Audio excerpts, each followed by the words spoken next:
We explain the life and resistance of Prince Vlad Tepes, better known to history and myth as Dracula. During the Turkish invasion of the Balkans, the Holy Roman Empire stood at the other side of the buffer of a crumbling Eastern European front. War, crusades, and plague had weakened their world, and now the Turks were coming for them as well.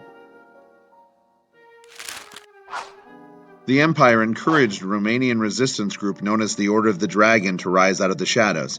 During the early 1400s, the group was led by a Wallachian prince named Vlad II, who they named Vlad the Dragon, or Dracula.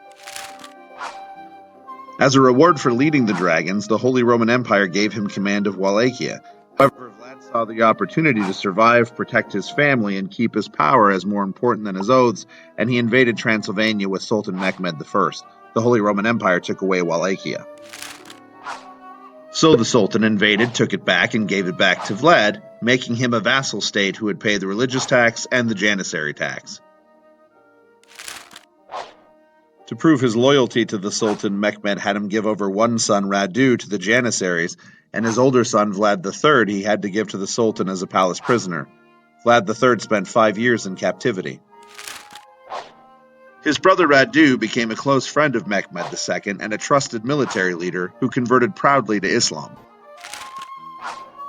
Vlad refused to convert. Instead, he laid in the shadows and observed how Mehmed I controlled his empire, through taxes, janissaries, and impaling those who stood against him.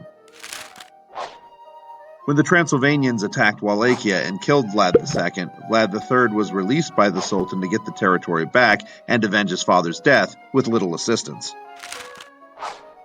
6 years after his release, and having gathered the support of the Hungarian king, he attacked Vladislav, who ruled over Wallachia and Transylvania, and who he believed killed his father. Rumors spread that he killed the leader in hand-to-hand combat and cut his head off. He named himself Dracula and began terrorizing Transylvania. It is said that he held dinner parties for Wallachian nobles where he would have them stabbed and impaled during dinner, his calling card of death.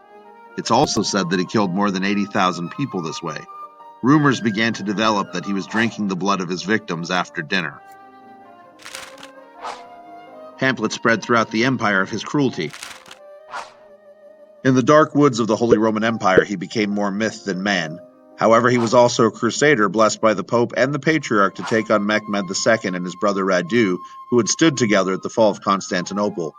Vlad refused to pay taxes, and he made the first move by killing thousands of Ottoman soldiers with impalement in Bulgaria. Mehmed moved on Dracula with the intent to install Radu as the ruler of Wallachia. So Dracula launched a series of guerrilla attacks by poisoning the water, burning villages, and sending plague victims into janissary camps dressed up as Turkish soldiers. At Torgavista, Dracula entered the Ottoman camp dressed as a Turk to gain intel.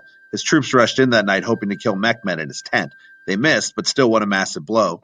The next morning he left Mehmed a gift of 20,000 impaled Ottoman soldiers and the decaying corpse of Hamza Pasha, a former advisor who disappeared months before. Vlad then lived on the run, was imprisoned by Hungary for 13 years, returned to Wallachia, and is rumored to have been killed by a wooden stake, his head chopped off and presented to Mehmed.